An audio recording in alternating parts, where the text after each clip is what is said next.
Sonuç bulamadık. Faili meçhul işte. Meçhulü de, faili de belli de bir şey yapamıyorsun.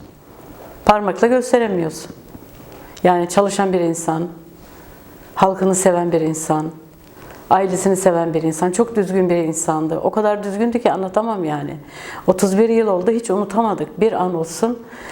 Benim değil, komşularım bile, bayan olsun, erkek olsun hala söylüyorlar şöyle oldu, Ekrem abi şöyle oldu, böyle oldu. Çok iyi bir insandı, hak etmemişti. Tabii ki hiç kimse hak etmiyor. Kürt kimlikliydi, sendikacıydı. Biraz çok konuşuyordu, yani anlatıyordu süreci. Yani düzgün konuştuğu için susturuldu yani, daha doğrusu. Yani ben hiç girmedim duruşmaya. Bir 5 sene kadar kendime gelemedim. Yani böyle bir toplama çıkamadım. Hep tedaviydim, hep doktordaydım. Duvarda çivi çakalıydı, hep serumlarla yaşadım 5 yıl. Oğlum 2,5 yaşındaydı o zaman. Şu anda oğlum 33 yaşında.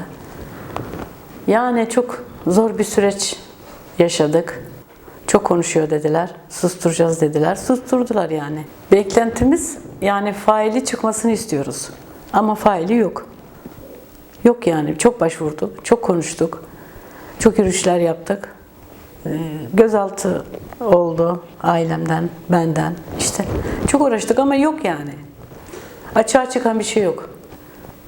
Çok mücadele ettik ama hiçbir sonuca varmadık. Çıkmasını istiyoruz.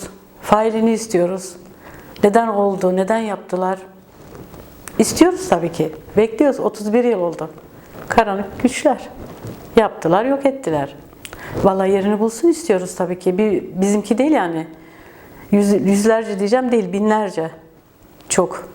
Faili meçhul insanlar hepsinki bulunsun istiyoruz tabii ki. Sonuçlansın istiyoruz.